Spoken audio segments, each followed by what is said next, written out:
Olá, guerreiros! Hoje o assunto é sobre extorsão, usurpação, dano e apropriação indébita. Bora querer! E aí, pessoal, tudo certo? Hoje o nosso papo é reto, direto ao ponto sobre o crime de extorsão. A gente vai focar exatamente naquilo que as bancas de concurso cobram, nos detalhes que fazem a diferença na hora da prova. O objetivo aqui é clareza total, sem enrolação. Para a gente já começar aquecendo, eu lanço a pergunta que vale ouro. Constranger alguém para obter uma vantagem, isso é roubo ou é extorsão? Essa dúvida é um clássico e saber responder isso com segurança é fundamental. É exatamente isso que a gente vai desvendar hoje. Vamos nessa! Beleza, vamos começar do começo, pela base de tudo, que é a extorsão simples. A gente vai dissecar o artigo 158 do Código Penal para construir uma base bem forte sobre o assunto. Olha só o que o texto da lei diz. O verbo principal aqui, a ação que define o crime, é constranger. Pense em constranger como forçar, como obrigar a pessoa a fazer algo contra a vontade dela. E aqui está o pulo do gato. O criminoso não age para pegar a coisa diretamente. Ele usa a violência ou a ameaça para obrigar a vítima a fazer alguma coisa. E se liga nesse detalhe que as bancas adoram. A extorsão é um crime que atinge mais de um bem jurídico. Ele não ataca só o patrimônio, mas também a liberdade da pessoa. E tem mais, olha que interessante. O sujeito passivo, ou seja, a vítima, pode não ser uma pessoa só. A gente pode ter uma pessoa que sofre ameaça, uma segunda pessoa que é obrigada a fazer a entrega do dinheiro e uma terceira que é a dona do patrimônio. Todas elas podem ser consideradas vítimas.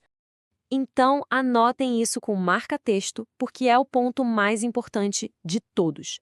Na extorsão, a colaboração da vítima é indispensável. O bandido não consegue o que quer se a vítima não fizer alguma coisa, seja fazer um Pix, assinar um documento, entregar o carro. O constrangimento é justamente o meio para forçar essa colaboração. Agora, a intenção do agente muda completamente o crime. Se a pessoa constrange para receber uma vantagem econômica que ela acha que tem direito, uma dívida, por exemplo, o crime muda, vira exercício arbitrário das próprias razões. Se a vantagem for sexual, aí a gente está falando de estupro. E se for uma vantagem moral, tipo forçar um pedido de desculpas sem valor econômico, o crime é o de constrangimento ilegal. Tem que ter esse mapa mental bem claro na cabeça. E quando que o crime de extorsão está de fato consumado? Essa é clássica de prova. O STJ já bateu o martelo com a súmula 96. Extorsão é um crime formal. O que isso significa? Significa que o crime já aconteceu, já está completo, no exato momento em que a vítima é constrangida, é ameaçada. Não precisa o bandido conseguir botar a mão no dinheiro. A simples exigência com ameaça já era, o crime está consumado. Certo. Agora a gente chega no ponto que as bancas mais amam explorar, a diferença entre extorsão e roubo. Muita atenção aqui, porque entender isso de vez é garantir pontos preciosos. E essa tabela deixa tudo cristalino para a gente. Primeiro critério, colaboração da vítima. No roubo, a colaboração é dispensável. O ladrão pode simplesmente arrancar o celular da mão da pessoa. Na extorsão, como a gente já viu, ela é indispensável. Segundo critério, o objeto. No roubo, o objeto é bem específico, é uma coisa alheia móvel, tipo um celular, uma carteira. Já na extorsão, o conceito é muito mais amplo, é uma indevida vantagem econômica. Pode ser, por exemplo, obrigar alguém a assinar um contrato ou a transferir um imóvel. Beleza, entendemos a extorsão simples. Agora vamos ver as situações que deixam o crime mais grave, que fazem a pena subir. São as chamadas formas qualificadas. Olha só. No parágrafo 1º, a gente tem duas causas de aumento de pena. Se o crime for cometido por duas ou mais pessoas ou com o uso de arma. Já o parágrafo 2º é diferente. Ele qualifica o crime pelo resultado. Se da violência da extorsão resulta uma lesão corporal grave ou a morte, as penas são as mesmas do roubo qualificado por esses resultados, ou seja, o famoso latrocínio. Chegamos num queridinho das bancas, o sequestro relâmpago que está lá no parágrafo 3º. Aqui, o criminoso restringe a liberdade da vítima por um tempo, tipo levar a pessoa até um caixa eletrônico para sacar dinheiro. Mas atenção máxima ao detalhe essencial. Essa restrição da liberdade tem que ser necessária para conseguir a vantagem. Se não for necessária, se for um tempo excessivo, aí o agente responde pela extorsão em concurso com o crime de sequestro. É um detalhe sutil, mas que derruba muita gente. Agora, vamos dar uma olhada numa modalidade menos comum, mas que pode aparecer na prova e pegar quem não está preparado. A extorsão indireta, do artigo 160. A situação aqui é bem específica. Pensa num credor que se aproveita da fragilidade de um devedor para exigir um documento como garantia da dívida. E não é um documento qualquer. Tem que ser um documento que possa, em tese, gerar um processo criminal contra a vítima. O exemplo clássico é pegar um cheque pré-datado como garantia, sabendo que, se o cheque voltar, pode-se tentar registrar uma ocorrência de estelionato. Então, para a gente ter esse crime, precisamos de 3 elementos bem definidos. Primeiro, o abuso da situação de necessidade da vítima. Segundo, a intenção específica, o dolo, de usar aquele documento como garantia. E terceiro, a consumação. E aqui tem um detalhe. O crime pode se consumar com a simples exigência, sendo um crime formal, ou com o efetivo recebimento do documento, aí ele se torna um crime material. Agora a gente vai subir o nível de gravidade e falar da forma mais pesada de extorsão, um crime hediondo, que é a extorsão mediante sequestro. Está lá no artigo 159. A privação de liberdade aqui é o elemento central, mas de um jeito diferente do sequestro relâmpago. Lembra que lá a restrição era só um meio rápido para sacar o dinheiro? Aqui não. Aqui a liberdade da vítima é a moeda de troca. A negociação criminosa gira em torno do resgate para libertar a pessoa. Então, o verbo-chave do crime é sequestrar, ou seja, tirar da vítima o direito dela de ir e vir. Essa privação de liberdade é o meio que o criminoso usa para exigir o pagamento do resgate. Um ponto importante é que, embora a lei fale em qualquer vantagem, a jurisprudência e a doutrina entendem que essa vantagem tem que ser de natureza econômica, patrimonial. Assim como a extorsão simples, esse também é um crime formal. Ele está consumado no momento em que a liberdade da vítima é tirada, não precisa esperar o pagamento do resgate. E atenção para uma característica chave que cai muito em prova, é um crime permanente. Isso quer dizer que a execução dele se prolonga no tempo. Enquanto a vítima estiver no cativeiro, o crime está acontecendo, o que permite a prisão em flagrante a qualquer momento. E a pena fica ainda mais salgada com as qualificadoras. Se o sequestro passa de 24 horas, se a vítima é mais vulnerável por causa da idade, ou seja, menor de 18 ou maior de 60 anos, ou ainda se o crime é cometido por uma associação criminosa, a pena sobe drasticamente. Crimes de usurpação e dano. Sabe aqueles artigos, do 161 ao 167 do Código Penal? Pois é, a gente vai passar por eles, mas só no que realmente cai, no que a banca adora cobrar. É uma revisão rápida e eficiente. Então, bora lá? Olha só, a nossa conversa está toda organizada para ajudar na memorização, tá? Primeiro, a gente vai falar de usurpação, vendo os conceitos e os tipos. Depois, a gente entra no dolo e na ação penal. Em seguida, a gente muda o foco para o crime de dano, o que é, quais são as qualificadoras e como funciona a ação penal. E claro, para fechar com tudo, a gente vai revisar aquelas disposições gerais que, olha, são figurinha carimbada em qualquer concurso. Combinado? Então vamos começar pelo nosso primeiro grande tópico, usurpação. O que o Código Penal fala sobre isso lá nos artigos 161 e 162? É isso que a gente vai ver agora. Bom, o crime principal de usurpação, o chamado tipo básico, é a alteração de limites. Pensa comigo, a ação em si é super simples. É alguém ir lá e suprimir, ou seja, arrancar, ou deslocar, mover de lugar, um tapume, uma cerca, um marco, qualquer coisa que sirva para indicar a divisa de um terreno.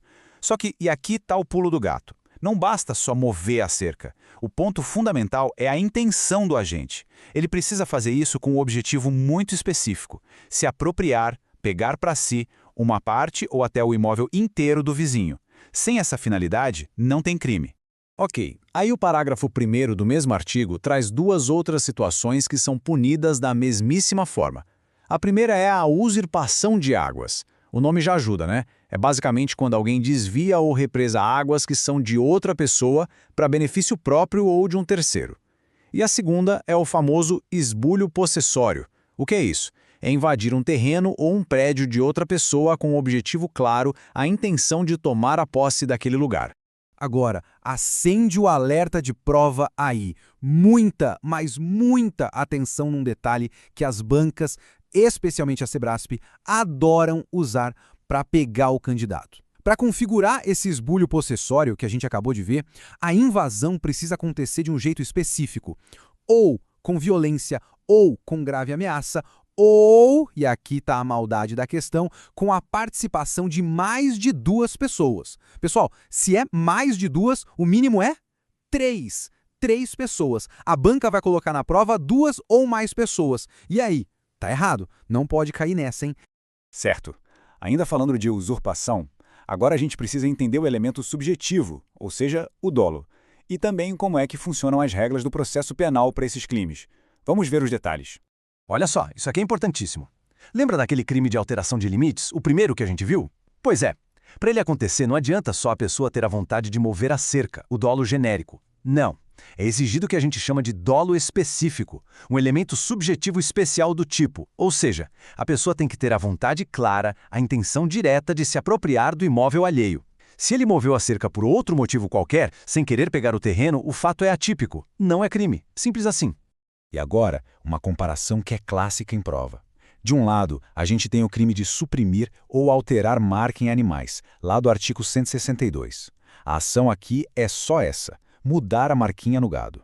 O crime já acontece, já se consuma só com essa alteração. Ponto. Do outro lado, a gente tem o furto.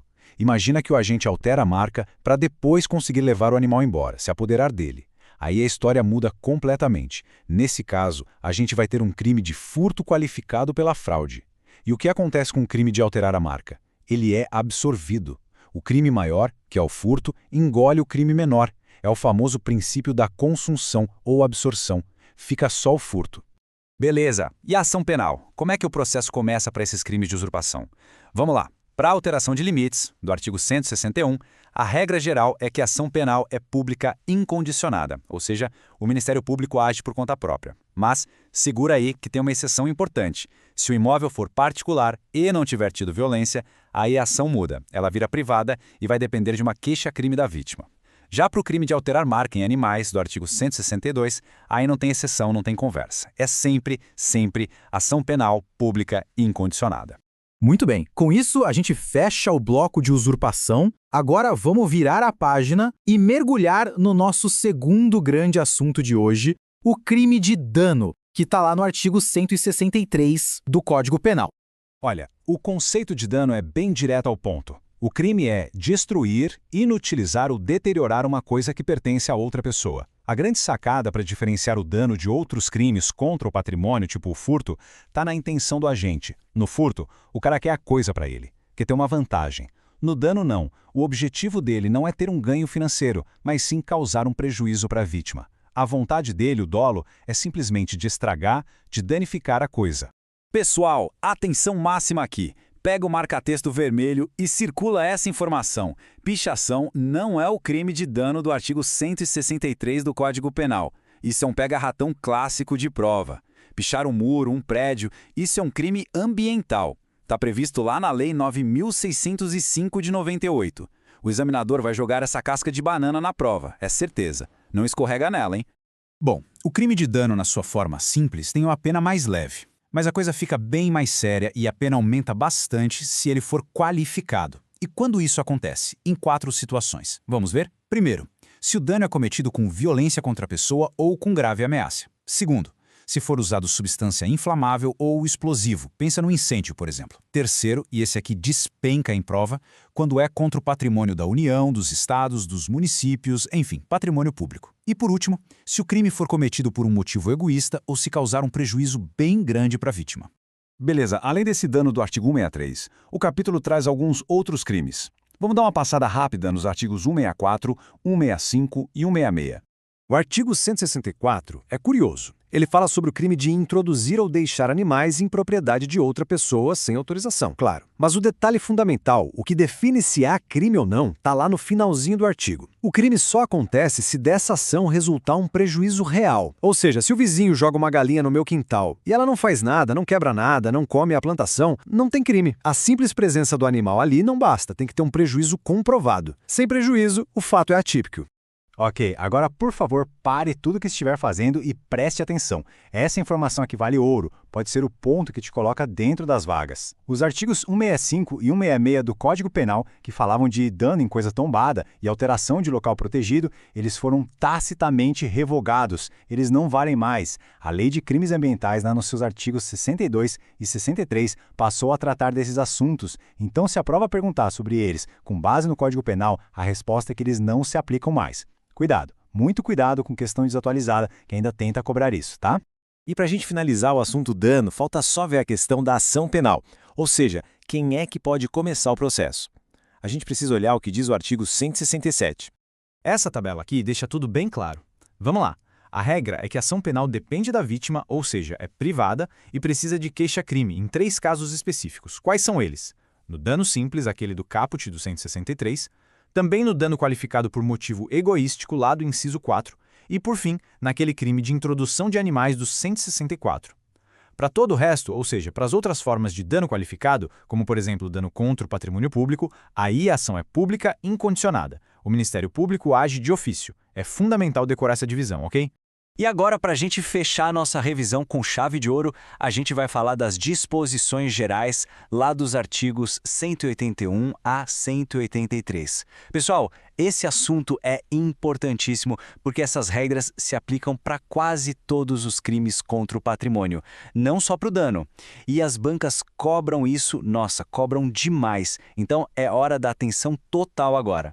Vamos começar pelo artigo 181, que trata das imunidades absolutas, que a gente também chama de escusas absolutórias. O que isso quer dizer? Quer dizer que, em certas situações, a pessoa comete o crime patrimonial, mas fica isenta de pena, não tem punição. E quando isso acontece? Em 2 situações. Em crimes cometidos contra o cônjuge, durante o casamento, e em crimes cometidos de pais contra filhos ou de filhos contra pais. É uma questão de política criminal, uma proteção que o legislador quis dar para certas relações familiares. Aí no artigo 182 a gente tem as imunidades relativas. Aqui a lógica é um pouco diferente. O crime existe, a pessoa pode ser punida, mas o processo penal só pode começar se a vítima quiser, se ela representar contra o autor. A ação penal, que seria pública, passa a depender da representação. E para quem vale isso? Para crimes cometidos contra o cônjuge que já está separado, entre irmãos e entre tio e sobrinho, mas só se eles morarem juntos. Percebe que o vínculo familiar aqui é um pouquinho menos intenso do que no caso da imunidade absoluta. Mas agora, atenção, porque o artigo 183 é talvez o mais importante dos 3. Ele traz as exceções, ou seja, as situações em que essas imunidades, tanto a absoluta quanto a relativa, simplesmente não se aplicam. Elas deixam de valer. Quando? Primeiro, se o crime for roubo ou extorsão ou qualquer outro crime patrimonial que envolva violência ou grave ameaça contra a pessoa. Segundo, se um terceiro, um estranho à família, participar do crime junto com um parente. E terceiro, isso aqui é muito cobrado, se a vítima for pessoa com idade igual ou superior a 60 anos, ou seja, se for idoso. Esses pontos são absolutamente cruciais para a prova. E para a gente fechar, vou deixar uma reflexão, um exercício mental aqui. Pensem como um examinador. Com base nessas exceções do artigo 183, qual seria a historinha perfeita para uma questão de prova? Seria, por exemplo, um filho que furta o pai de 65 anos, teria imunidade aí? Ou um dano qualificado pela violência entre irmãos? Ou um furto praticado por um tio contra um sobrinho, mas com a ajuda de um amigo? Pensar nessas combinações é o que faz a gente entender de verdade a matéria e não cair em pegadinha. Esse é o segredo. A apropriação indébita. O nosso foco aqui é total no que você precisa saber para gabaritar, sem enrolação. Esse aqui é o nosso plano de voo. A gente começa com o básico para construir uma fundação forte. Depois, mergulha nos tipos específicos do crime e, por fim, revisa aquelas regras e julgados que as bancas adoram cobrar. Tudo na ordem certa para facilitar a memorização. Bom, vamos lá. Para dominar a apropriação indébita, o primeiro passo e o mais importante é não confundir com furto. É exatamente nessa diferença que o examinador tenta te pegar. Essa pergunta vai direto no coração do assunto. A resposta, como a gente vai ver, não é tão simples e depende de um detalhe fundamental: a intenção de quem recebeu o bem. E aqui está o conceito que você precisa dominar: inversão do ânimos. Pensa nisso como uma virada de chave na cabeça da pessoa. Ela recebe algo legalmente, tá tudo certo, mas em algum momento ela decide: isso agora é meu e eu não vou devolver. É essa mudança mental de possuidor para dono que transforma um ato lícito num crime. Então, para nunca mais esquecer, na apropriação indébita, a posse começa lícita, nasce legal, alguém confia em você e te entrega algo. No furto, a posse já nasce ilícita, é pegar o que não é seu sem permissão. Um é sobre trair a confiança, o outro é sobre subtrair. Gravou essa diferença? Ótimo, já estamos na frente. Agora que a base está sólida, vamos analisar o tipo clássico, o arroz com feijão do assunto, que está lá no artigo 168 do Código Penal. Para configurar o crime do artigo 168, a gente precisa de 4 elementos. Primeiro, a conduta, que é tomar para si uma coisa móvel que pertence a outra pessoa. Segundo, o pré-requisito, que é aquela posse inicial lícita. Terceiro, o dolo, a intenção de não devolver. E por último, a consumação, que acontece no exato segundo daquela virada de chave mental que a gente já conversou. Muita, mas muita atenção aqui, porque isso é ponto clássico de prova. A regra geral, a posição majoritária, é que não cabe tentativa na apropriação indébita. Por quê? Porque ou a pessoa inverteu a intenção e o crime já está consumado, ou ela não inverteu e não tem crime. É um ato mental, um tudo ou nada. E claro, a lei prevê situações que são mais graves, onde a quebra de confiança é ainda maior. Nesses casos, a pena aumenta em 1/3. É fundamental memorizar essa lista de papéis. Tutor, curador, síndico, administrador, as bancas adoram cobrar exatamente esses exemplos. Agora a gente vai para o peso pesado do assunto, o queridinho das bancas, principalmente da Sebrasp, a apropriação indébita previdenciária. Aqui, a atenção tem que ser redobrada. O crime em si é bem direto. Imagina uma empresa. Ela desconta a contribuição previdenciária do salário do funcionário, mas em vez de passar esse dinheiro para a Previdência Social, ela simplesmente não repassa. A conduta criminosa é essa omissão, esse deixar de fazer. Esse é talvez o ponto mais importante de toda a nossa conversa. Existe uma discussão, mas o que vale para a sua prova, o que o STF e o STJ dizem é que este é um crime material. E o que isso significa? Que a ação penal só pode começar depois que todo o processo administrativo fiscal terminar. Lembre-se, por analogia, da súmula vinculante 24. Sem isso, não tem crime. E olha só que dica de ouro. Para a acusação, não é preciso provar que o agente tinha a intenção específica de prejudicar a Previdência. Basta provar que ele tinha consciência de que não estava repassando os valores. É o chamado dolo genérico. Isso facilita muito a caracterização do crime na prática. Beleza, o crime aconteceu. Mas, e se a dívida for paga? Agora a gente vai ver como o pagamento afeta a punibilidade e é aqui que moram muitas pegadinhas de prova. Esse é o mapa da mina? Vamos lá. Pagou a dívida inteira a qualquer momento antes da sentença transitar em julgado? Ótimo, extingue a punibilidade. Pediu um parcelamento? Aí a punibilidade e a prescrição ficam suspensas, congeladas. E a extinção só acontece de verdade quando a última parcela for paga. Entender essa dinâmica é crucial. Anota isso com letras garrafais. Hoje em dia, a posição do STF e do STJ é pacífica. Não se aplica o princípio da insignificância aqui. A justificativa é o altíssimo grau de reprovabilidade da conduta, que não afeta só o Estado, mas toda a coletividade que depende da Previdência. Para fechar o nosso estudo, vamos passar rapidinho por outras formas de apropriação. Elas caem menos, mas podem ser aquela casca de banana que te tira da prova.